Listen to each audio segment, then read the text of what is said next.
अमृत के धार के हो हर के तनो पियाई गो माई बिना।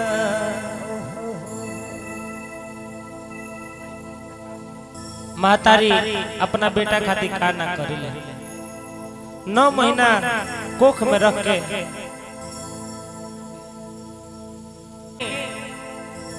मातारी अपना बेटा खातिर का ना करिले। बेटा जब 6 महीना साल होकर रहे तो कुछ बोलस तो मातारी समझ जाले,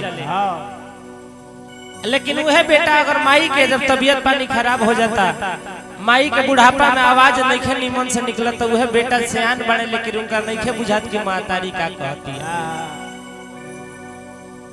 रौरा सोचे कि रौरा हेती चुकी रहनी, जाना बेरा रौरा मुंह से बोली ना निकले, ताना बेरा माई और सब बोलिया समझ जाओ कि हमरा बाबू के भूख लागल बा, हमरा बाबू के प्यास लागल बा।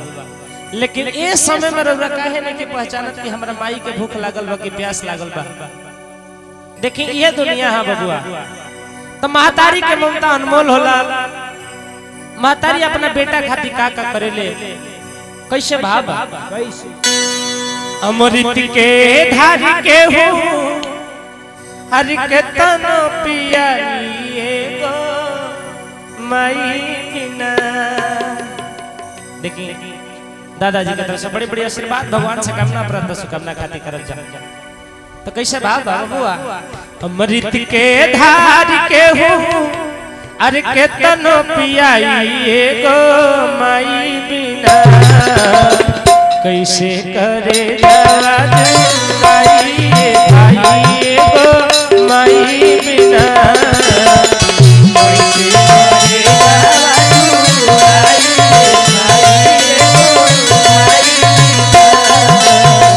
कैसे करे जावा जुड़ाई भाई गो माई बिना।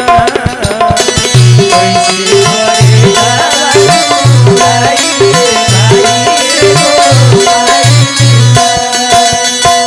अमृत के धार के हो के तनो पियाई गो माई बिना। अमृत के धार के हो के तनो पियाई गो माई बिना। अमृत के धार के हो के तनो पियाई गो माई बिना। अपने माता जी के नाम पर पुरस्कार दे रही है। देखिए यही बेटी का धर्म होता है, बेटा और बेटी में बहुत अंतर है। लोग कहते हैं कि कुछ भी अंतर नहीं है। जानते नहीं क्या मेरा बुझाला, जरा मेरा माई के तबीयत खराब हो जाओ अब बेटी अपना घरे भी आ ओकरा सूचना चल जाओ कि अपना माई के तबीयत खराब बानो, वो कौनो भेष भूषा में होई तो बेटी चलती, चाहे वो घरे बर्तन धोत होई तो का है। लेकिन वह बेटा अगर बाहर में बाड़े आ सुन लेस कि माई के तबीयत खराब हो तो पैसा भेज दी, माई दवाई करा ली है। यह बेटा बेटी में अंतर हम तो बुझले बने। तो देखिए कैसे भाव कैसे करे जावा जुड़ाई भाई गो माई बिना।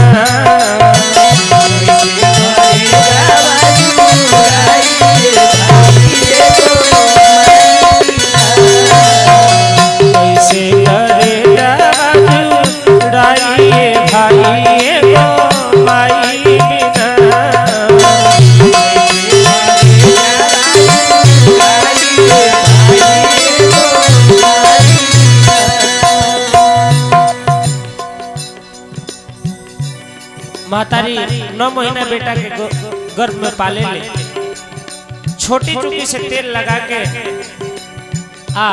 जौना शरीर में बेजान रहेला लड़का, वो लड़का के अमर बजर बना देले।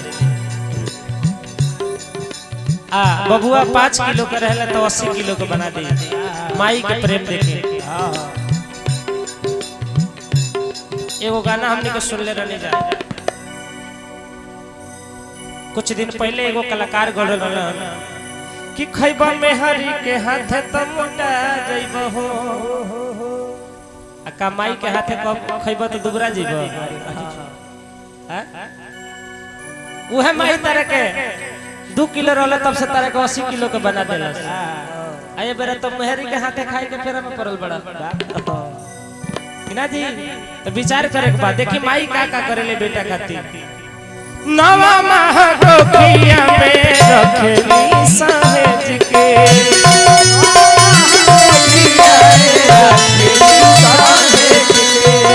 दिहारी जन्म माई सारा सुख तेज के,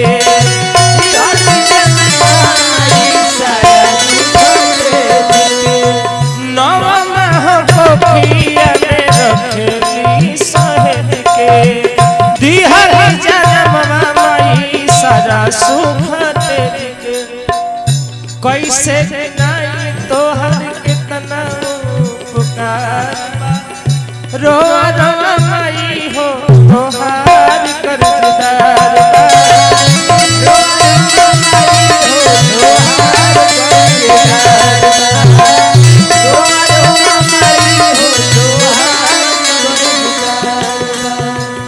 अचरा ओढ़ा के हो दूधवा पियाई गो माई बिना, अचरा ओढ़ा के हो दूधवा पियाई गो माई बिना, अचरा ओढ़ा के हो दूधवा पियाई गो माई बिना।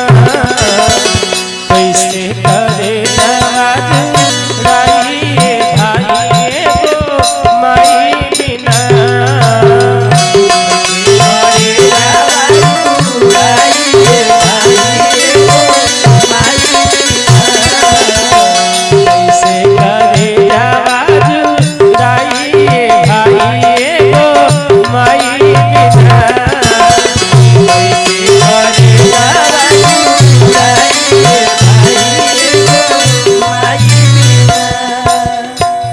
देखिए चाचा जी की तरफ से बड़ी बड़ी धनराशि प्रदान रुपया के बारिश कर देनी।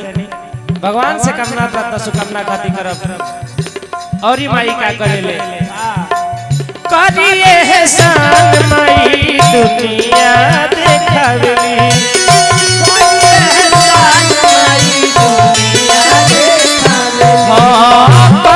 एहसान माई दुनिया देखावेली,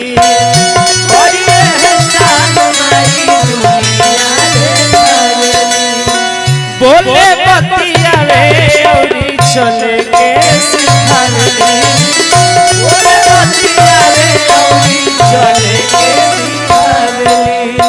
चलिए एक छोट बहन की तरफ से बड़ी बड़ी आशीर्वाद। भगवान से कामना प्रार्थना सुकामना खाती करब।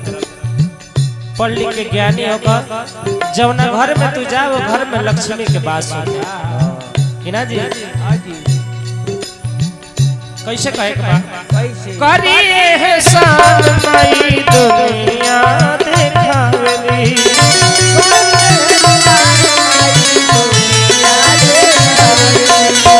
बोले बतियावे औरी चले के सिखावेली,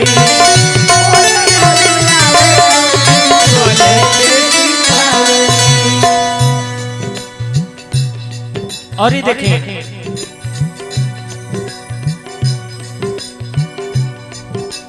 बेटा खातिर मातारी एगो पर्व कर ले जौना के नाम है जीवतिया।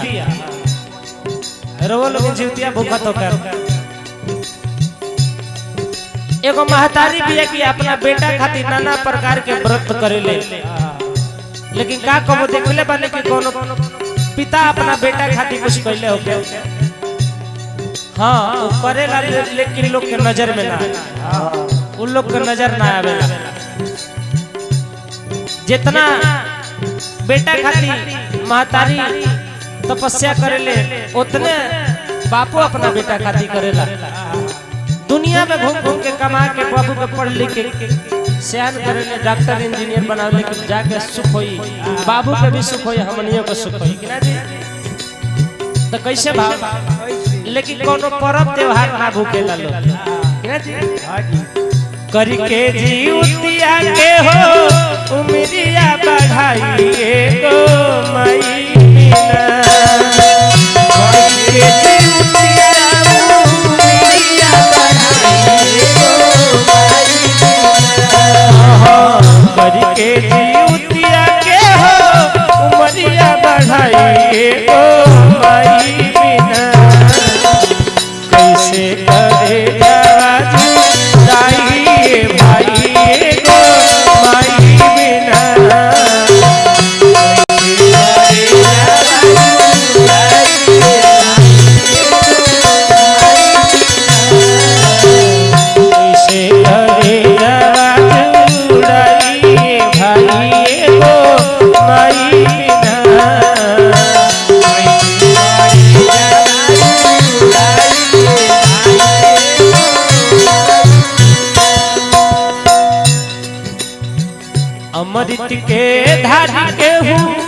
केतनो पियाई गो माई बिना अमृत के धार केहू केतनो पियाई गो माई बिना।